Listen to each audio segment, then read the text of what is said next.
You're also very blunt, you're equally as blunt about your not being involved as much in advocating for the poor, especially African Americans, at the beginning of your time as a sister. Can you talk about what changed you and what kind of moved you into a different way of looking at those problems? We went fierce debates in the community, like what was our ministry supposed to be to the world, and this was the 80s.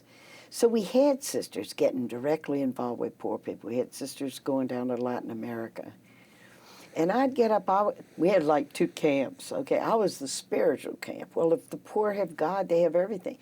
That's our job, is to bring people to God. I mean, we're nuns, we're not social workers. How are we gonna solve all these social problems? And then we had talks up at Terre Haute, and this Sister Marie Augusta Neal, a sister of Notre Dame de Namur. And we had 3 days of her. And I said, she's one of those social justice nuns. They're going to try to make us into these social revolutionaries. First day, she talked about rich countries, the world poor, and I knew the world wasn't fair. I slept good that night. And then she announced the next day she's going to talk about Jesus. And I said, bring on Jesus, ride on King Jesus. I've been meditating on Jesus my whole life. About time we get something good and spiritual in here. and I can tell you the line. It's it really jumps out in the book, too. Does it jump out? Yeah. Well, I begin the chapter like how lightning works. And she said, Jesus preached good news to the poor. And I thought I knew what was coming next.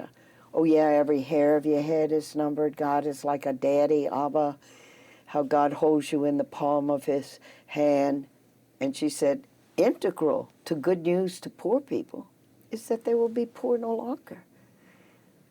Poverty is not God's will, and you just endure your poverty and one day you'll have a great reward.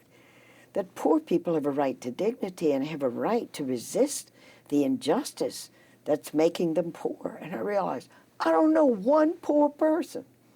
So I left Terre Haute, came back, I was still with the novices, but I began to volunteer with them, getting on a bus, and beginning to go into the inner city.